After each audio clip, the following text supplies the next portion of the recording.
بسم اللہ الرحمن الرحیم. سوال ہے یسألونک عن الجبال. یہ سوال پہلے ملحدین بھی کرتے، آج کے بھی کر رہے ہیں.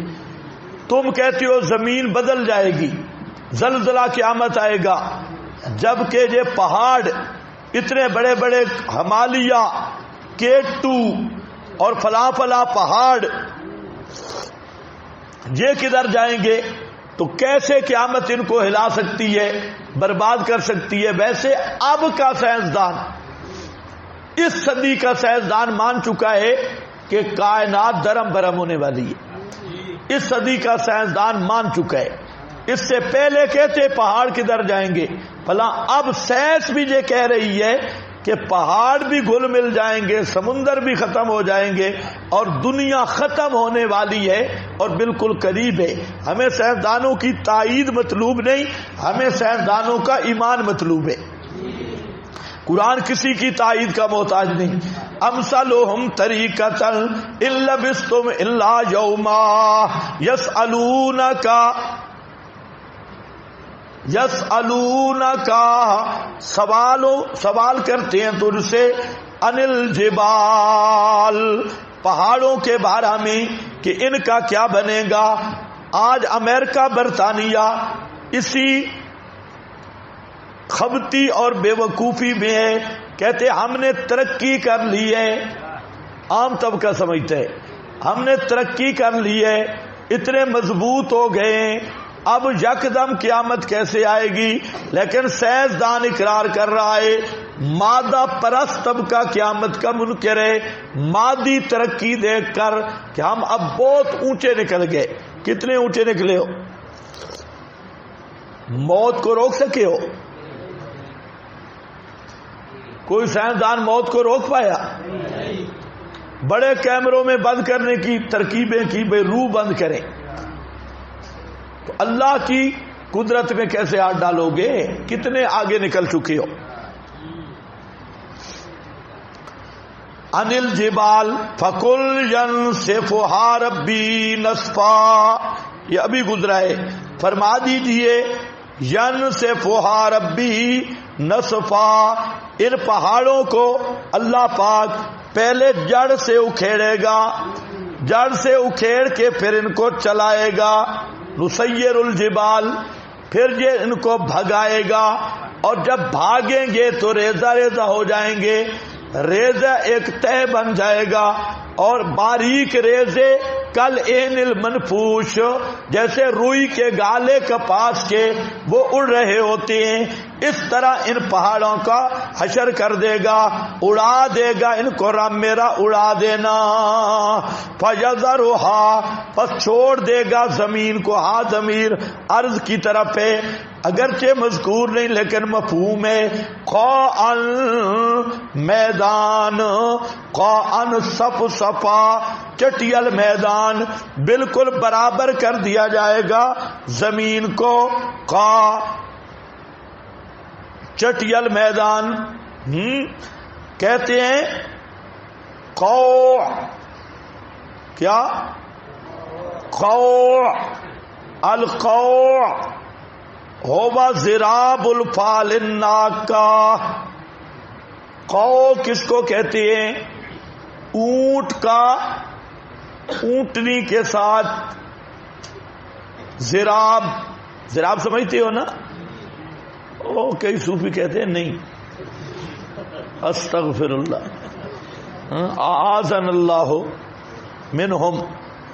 ہاں بھئی، ذراب الفال، نر کا مادہ سے جنسی تعلق، اور سب سے مشکل اونٹ اور اونٹنی کا معاملہ ہے. عمل قوع ہوا ذراب الفال ناقہ. ہاں تو خیر بہرحال یہاں مراد ہے چٹیل میدان، صاف میدان. حضرت قاضی شمس الدین رحمت اللہ علیہ فرماتے تھے کہ للڑوں سے مناظرہ کرنا اور اہل بدعت سے یہ ایسے ہے جیسے ذراب الابل.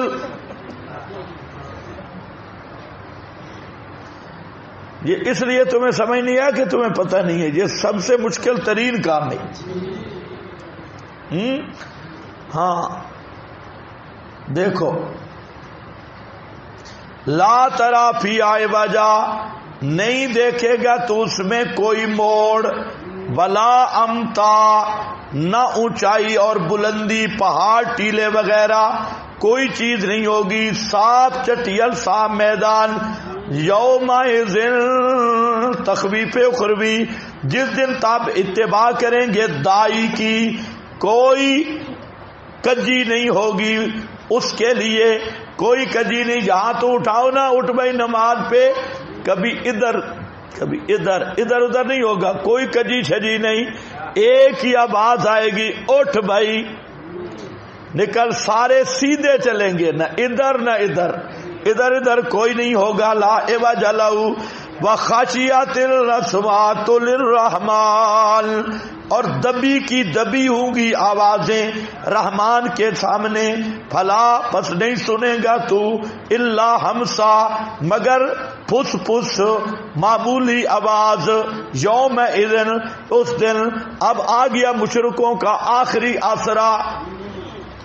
چلو دن تا سخت ہے لیکن بابے بچا لیں گے، حضرات پہنچ جائیں گے۔ فرمایا یومئذ لا تنفع الشفاعۃ، اس دن نہیں نفع دے گی شفاعت، شفاعت الا من اذن لہ الرحمن، مگر من اس کی یا اس کے لیے کہ اجازت دے گا واسطے اس کے رحمان، اور پسند کیا ہوگا اس کے لیے قولن، کوئی قول پسند کیا ہوگا، یعلم ما بین ایدیہم، جانتا ہے جو ان کے آگے ہے جو ان کے پیچھے ہے، نہیں احاطہ کرتے ساتھ اس کے علم کے، نہ ماکان کا نہ ما یکون کا، وعنت الوجوہ للحی القیوم، اور عاجز ہو جائیں گے تمام چہرے اس دن واسطے حی قیوم، سامنے حی قیوم کے، وقد خواب من حمل ظلما، اور تحقیق برباد ہو گیا ہر طرح جس نے اٹھایا ظلم، ظلم سے مراد شرک ہے، ومن یعمل من الصالحات، اور جو عمل کرے نیک، وہو مومن، بشرطے کہ مومن ہو، بس نہیں نہ ڈرے ظلم، زیادتی نہ ڈر رکھے زیادتی کا، ولا ہضما، اور نہ کمی کا، بے انصافی بھی نہیں ہوگی، زیادتی بھی نہیں ہوگی۔ اسی طرح اتارا ہم نے قرآن عربین فصیح بلیغ بولی میں، اور پھر ہم نے اس قرآن میں بعید کو لعلہم، تاکہ وہ بچ جائیں یا پیدا ہو واسطے ان کے ذکرہ کچھ سوچ۔ فتعالی اللہ الملک الحق، ثمرہ توحید ہے، بس اس سے ثابت ہوا کہ بلند و بالا ذات ہے اللہ کی جو بادشاہ سچا ہے۔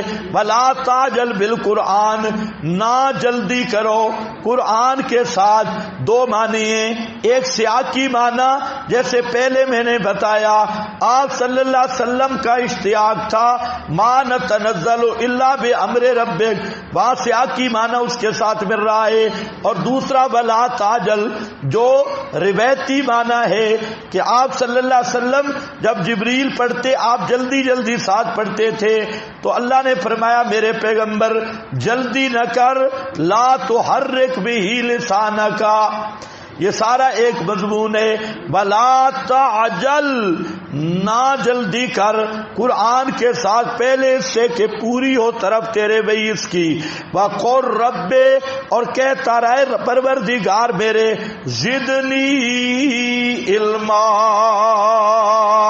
بڑھاتا رہے علم میرا، وَلَقَدْ عَهِدْنَا إِلَىٰ آدم، موسیٰ نے جلدی کی، قوم گمراہ ہوئی، آدم نے جلدی کی، جنت سے اتر گئے۔